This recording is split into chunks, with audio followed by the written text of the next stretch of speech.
નમસ્કાર ધોરણ 6 ના વહાલા વિદ્યાર્થી મિત્રો, કેમ છો બધા? મજામાં જશો કેમ કે તમે તમારી પોતાની જ યુટ્યુબ ચેનલ ક્વેશ્ચન ઓફ નોલેજની અંદર અભ્યાસ કરી રહ્યા છો. આપણે ગણિતની અંદર ચેપ્ટર 1 નું સંપૂર્ણ સોલ્યુશન જોયું. હવે આ વિડિયો લેક્ચરની અંદર આપણે તમારા જ ગણિતનું ચેપ્ટર નંબર 2 રેખાઓ અને ખૂણાઓ જે છે એનું વિડિયો લેક્ચરની અંદર સોલ્યુશન સ્ટાર્ટ કરવા જઈ રહ્યા છીએ. તો આશા છે કે તમને બધાને અમારા વિડીયો પસંદ આવતા હશે. અને જો હજુ સુધી તમે અમારી ચેનલને સબસ્ક્રાઇબ ના કરી હોય તો સૌપ્રથમ ચેનલને સબસ્ક્રાઇબ કરો, જેથી તમને આવા જ ઇન્ફોર્મેટિવ વિડીયો સૌથી પહેલા મળી રહે. તો જોઈએ, આ પ્રકરણમાં આપણે ભૂમિતિના કેટલાક મૂળભૂત ખ્યાલો જેવા કે બિંદુ, રેખા, કિરણ અને ખૂણા વિશે સમજ મેળવવાની છે. આપણે પહેલા ચેપ્ટરમાં વાત કરી હતી ભૂમિતિની વાત કરતા ત્યાં કે હજી આપણે આ ભૂમિતિ વિશે વિસ્તૃતમાં કયા ચેપ્ટરની અંદર એટલે કે બીજા ચેપ્ટરની અંદર અભ્યાસ કરવાનો છે. તો આ ખ્યાલો સમતલ ભૂમિતિના પાયાના નિર્માણ માટે ઘટકો છે અને તે આપણને ભૂમિતિના વધુ અદ્યતન મુદ્દાઓ જેવા કે વિવિધ આકારોની રચના અને વિશ્લેષણ સમજવામાં મદદ કરે છે. તો એટલા માટે થઈને આપણે આમાં વધારે અભ્યાસ કરવાનો છે. તો તમારો પહેલો ટોપિક એટલે કે 2.1 બિંદુ, જેને અંગ્રેજીમાં કહેવાશે પોઈન્ટ, એના વિશે વાત કરેલી છે. જો એમાં જોઈએ, પેન્સિલની અણીદાર ટોચ વડે કાગળ પર એક ટપકું કરો. અણી જેટલી તીક્ષ્ણ હશે ટપકું તેટલું સૂક્ષ્મ થશે.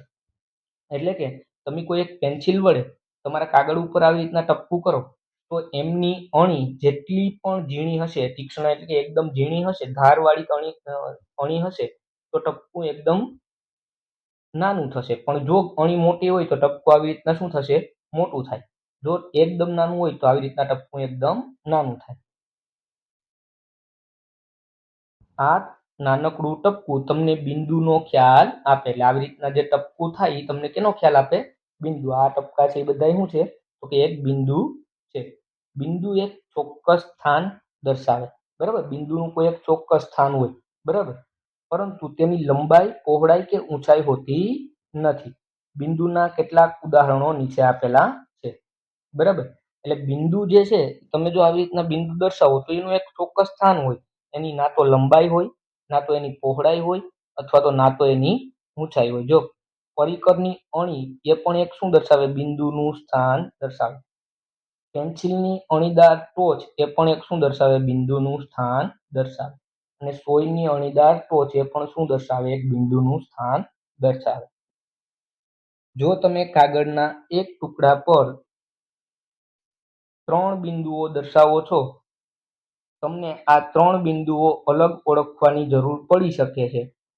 આ માટે દરેક બિંદુ ઝેડ, પી અને ટી જેવા અંગ્રેજી એક મોટા કેપિટલ મૂળાક્ષર વડે દર્શાવી શકાય.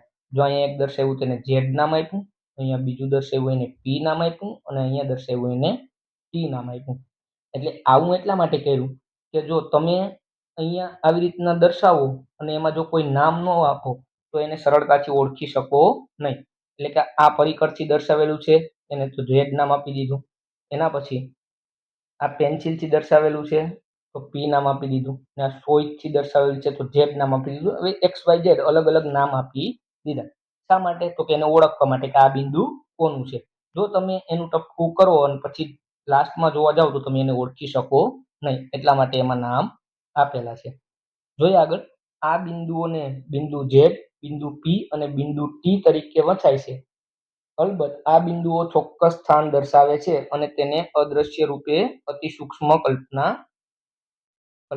જોઈએ. આ બધા કેવા સ્થાન દર્શાવે? એકદમ બિંદુવત સ્થાન દર્શાવે. બરાબર?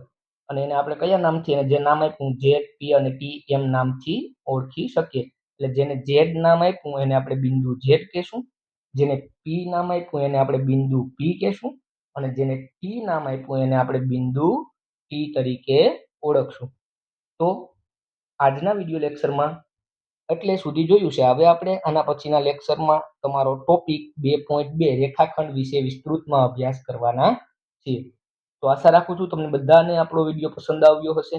તો જો વિડીયો પસંદ આવે તો વિડીયોને લાઈક કરો, તમારા વિદ્યાર્થી મિત્ર સુધી આ વિડીયો લેક્ચરને શેર કરો અને અમારી ચેનલને અચૂકથી સબસ્ક્રાઇબ કરો, જેથી તમને આવા જ ઇન્ફોર્મેટિવ વિડીયો સૌપ્રથમ મળી રહે. થેન્ક યુ બાળકો.